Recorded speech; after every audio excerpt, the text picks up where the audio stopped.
Chapter 57 of Can You Forgive Her, by Anthony Trollope.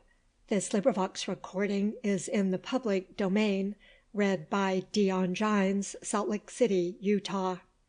Showing how the wild beast got himself back from the mountains. About 11 o'clock on that night, the night of the day on which Kate Vavasor's arm had been broken, there came a gentle knock at Kate's bedroom door. There was nothing surprising in this, as of all the household Kate only was in bed.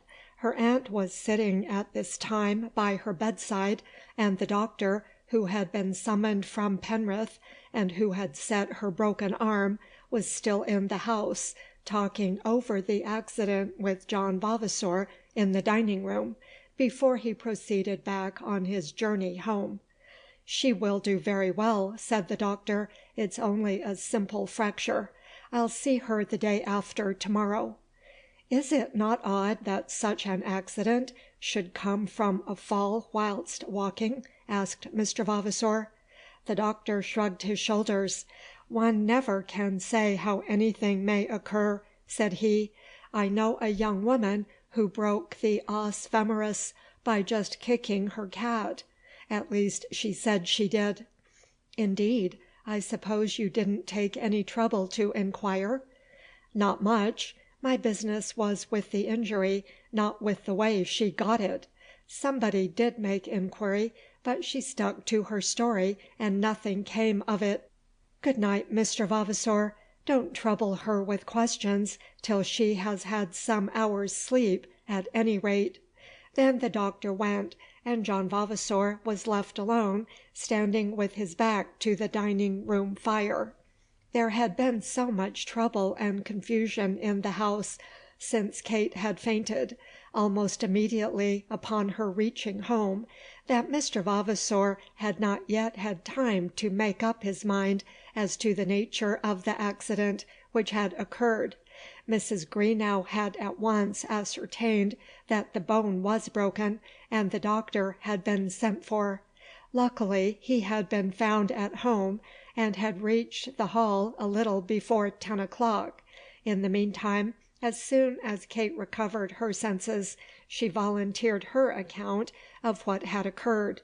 Her brother had quarrelled with her about the will, she said, and had left her abruptly on the mountain.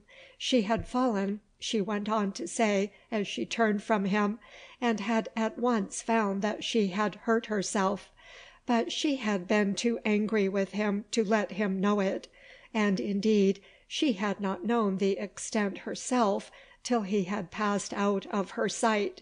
This was her story, and there was nothing in it that was false by the letter, though there was much that was false in the spirit. It was certainly true that George had not known that she was injured. It was true that she had asked him for no help. It was true, in one sense, that she had fallen, and it was true that she had not herself known how severe had been the injury done to her, till he had gone beyond the reach of her voice. But she repressed all mention of his violence, and when she was pressed as to the nature of the quarrel, she declined to speak further on that matter. Neither her uncle nor her aunt believed her. That was a matter of course, and she knew that they did not believe her. George's absence, their recent experience of his moods, and the violence by which her arm must have been broken, made them certain that Kate had more to tell if she chose to tell it. But in her present condition they could not question her. Mrs. Greenow did ask as to the probability of her nephew's return. "I can only tell you," said Kate, "that he went away across the fell in the direction of Bampton. Perhaps he has gone on to Penrith. He was very angry with us all, and as the house is not his own, he has probably resolved that he will not stay another night under the roof. But who can say? He is not in his senses when he is angered." John Vavasor, as he stood alone after the doctor's departure, endeavoured to ascertain the truth by thinking of it. "I am sure," he said to himself, "that the doctor suspects that there has been violence.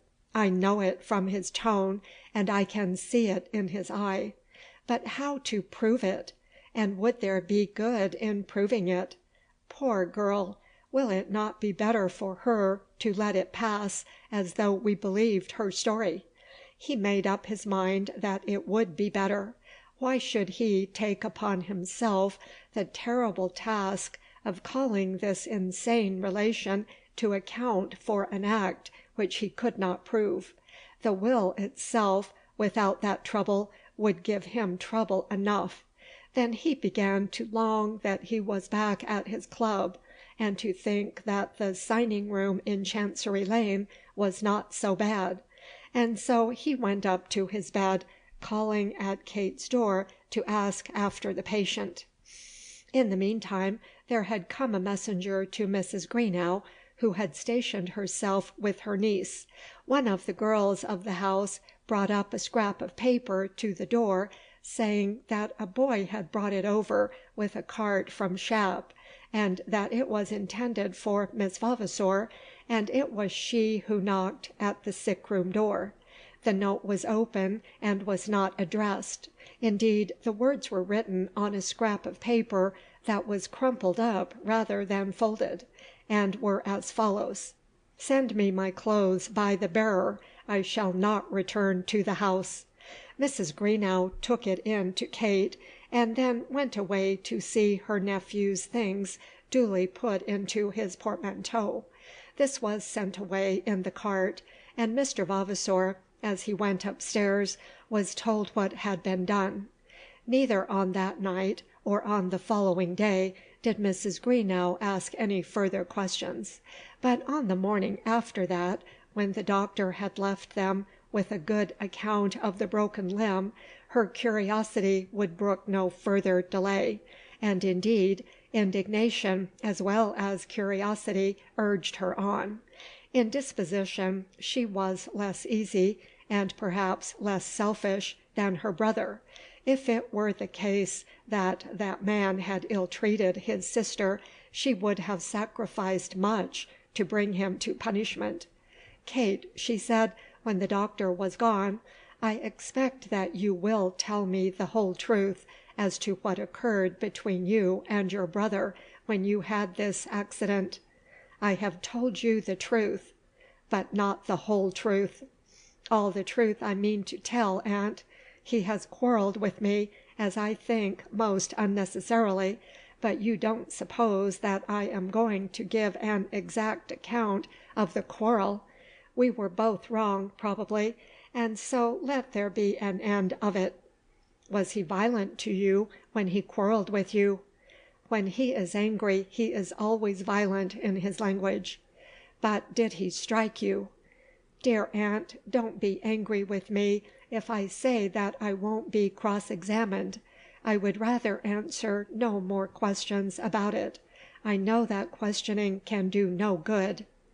Mrs. Greenow knew her niece well enough to be aware that nothing more would be told her, but she was quite sure now that Kate had not broken her arm by a simple fall. She was certain that the injury had come from positive violence. Had it not been so, Kate would not have contented herself with refusing to answer the last question that had been asked, but would also have repelled the charge made against her brother with indignation. "You must have it your own way," said Mrs. Greenow, "but let me just tell you this, that your brother George had better keep out of my way." "It is probable that he will," said Kate, "especially if you remain here to nurse me." Kate's conduct in answering all these questions made to her was not difficult, but she found that there was much difficulty in planning her own future behaviour towards her own brother. Must she abandon him altogether from henceforth? Divide herself from him, as it were? Have perfectly separate interests, and interests that were indeed hostile? And must she see him ruined and overwhelmed by want of money, while she had been made a rich woman by her grandfather's will? it will be remembered that her life had hitherto been devoted to him, that all her schemes and plans had had his success as their object, that she had taught herself to consider it to be her duty to sacrifice everything to his welfare.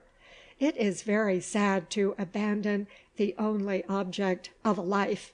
It is very hard to tear out from one's heart and fling away from it the only love that one has cherished. What was she to say to Alice about all this? To Alice, whom she had cheated of a husband worthy of her, that she might allure her into the arms of one so utterly unworthy. Luckily for Kate, her accident was of such a nature that any writing to Alice was now out of the question. But a blow! What woman can bear a blow from a man, and afterwards return to him with love? A wife may have to bear it and to return, and she may return with that sort of love which is a thing of custom. The man is the father of her children, and earns the bread which they eat and which she eats. Habit and the ways of the world require that she should be careful in his interests, and that she should live with him in what amity is possible to them. But as for love, all that we mean by love when we speak of it and write of it, a blow given by the defender to the defenceless crushes it all. A woman may forgive deceit, treachery, desertion, even the preference given to a rival. She may forgive them and forget them. But I do not think that a woman can forget a blow. And as for forgiveness, it is not the blow that she cannot forgive, but the meanness of spirit that made it possible. Kate, as she thought of it, told herself that everything in life was over for her. She had long feared her brother's nature, had feared that he was hard and heartless, but still there had been some hope with her fear. Success, if he could be made to achieve it, would soften him, and then all might be right. But now all was wrong, and she knew that it was so. When he had compelled her to write to Alice for money, her faith in him had almost succumbed. That had been very mean, and the meanness had shocked her. But now he had asked her to perjure herself that he might have his own way, and had threatened to murder her, and had raised his hand against her because she had refused to obey him. And he had accused her of treachery to himself, and accused her of premeditated deceit in obtaining this property for herself. But he does not believe it, said Kate to herself. He said that because he thought it would vex me, but I know he does not think it. Kate had watched her brother longing for money all his life, had thoroughly understood the intensity of his wish for it, the agony of his desire, but so far removed was she from any such longing on her own account, that she could not believe that her brother would in his heart accuse her of it. How often had she offered to give him on the instant every shilling that she had in the world. At this moment she resolved in her mind that she never wished to see him more, but even now, had it been practicable, she would have made over to him, without any drawback, all her interest in the Vavasor estate. But any such making over was impossible. John Vavasor remained in Westmoreland for a week, and during that time many discussions were, of course, held about the property. Mr. Round came down from London, and met Mr. Gogram at Penrith.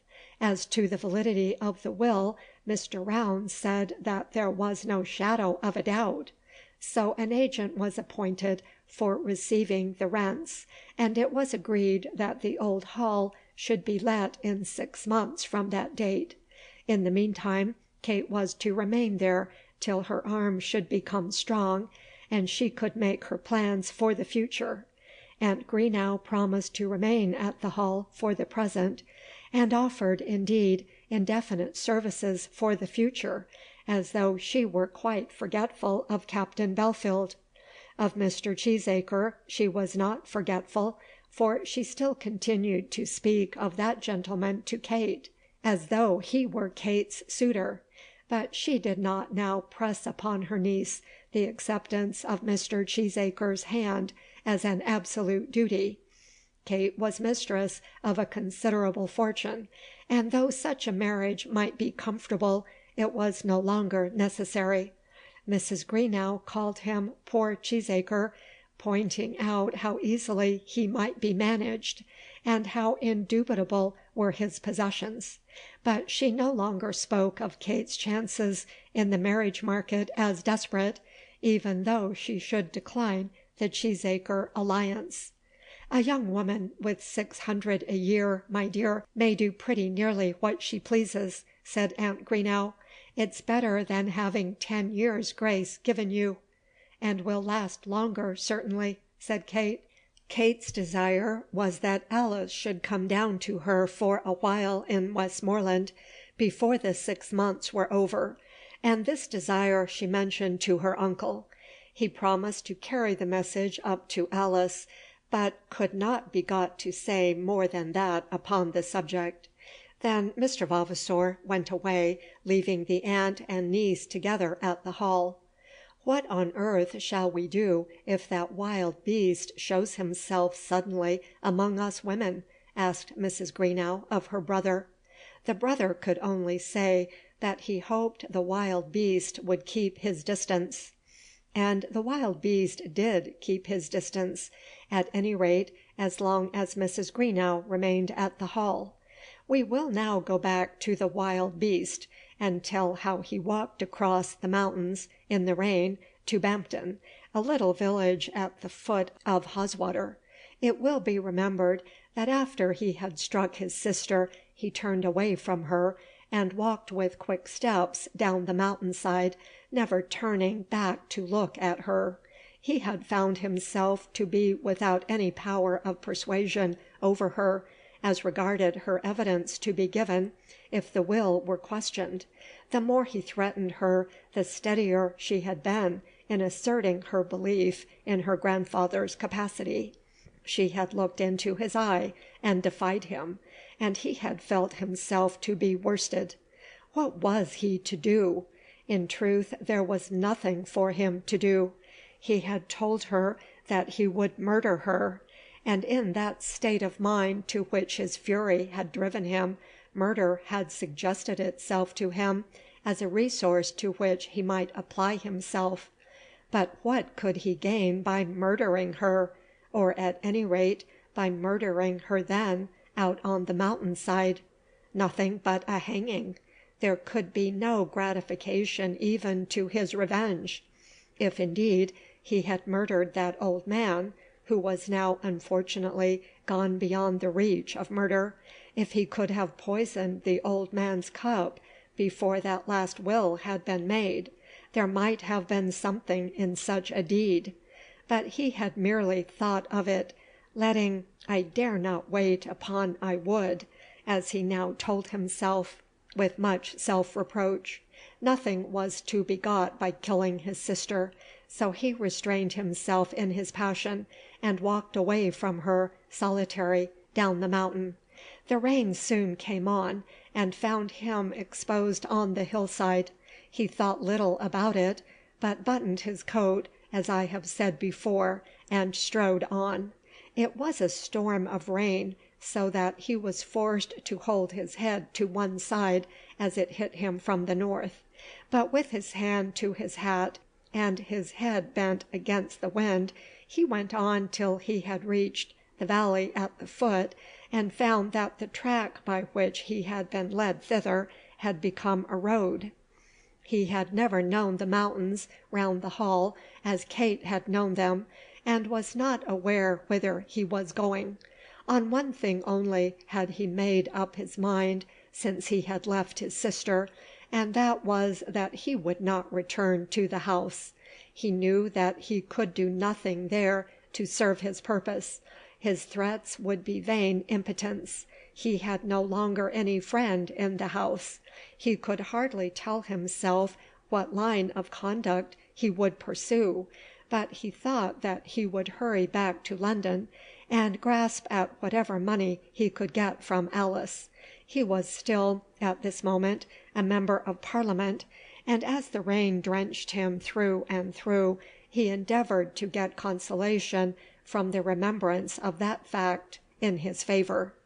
As he got near the village, he overtook a shepherd boy coming down from the hills, and learned his whereabouts from him.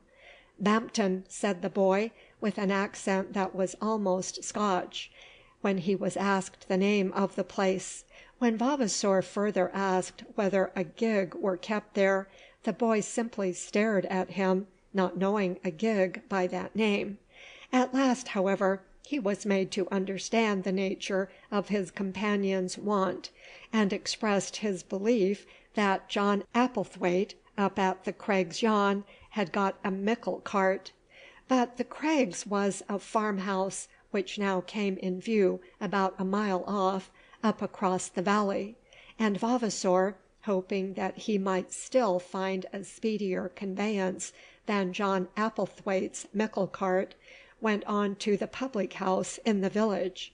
But in truth, neither there, nor yet from John Applethwaite, to whom at last an application was sent, could he get any vehicle, and between 6 and 7 he started off again through the rain to make his weary way on foot to Shap.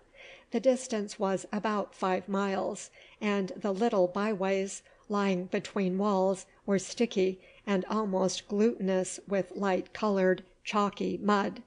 Before he started, he took a glass of hot rum and water, but the effect of that soon passed away from him, and then he became colder and weaker than he had been before. Wearily and wretchedly he plodded on. A man may be very weary in such a walk as that, and yet be by no means wretched. Tired, hungry, cold, wet, and nearly penniless, I have sat me down and slept among those mountain tracks, have slept because nature refused to allow longer wakefulness. But my heart has been as light as my purse, and there has been something in the air of the hills that made me buoyant and happy in the midst of my weariness. But George Vavasor was wretched as well as weary, and every step that he took, plodding through the mud, was a new misfortune to him. What are 5 miles of a walk to a young man, even though the rain be falling and the ways be dirty? What though they may come after some other 10 that he has already traversed on his feet? His sister Kate would have thought nothing of the distance, but George stopped on his way from time to time, leaning on the loose walls, and cursing the misfortune that had brought him to such a pass. He cursed his grandfather, his uncle, his sister, his cousin, and himself.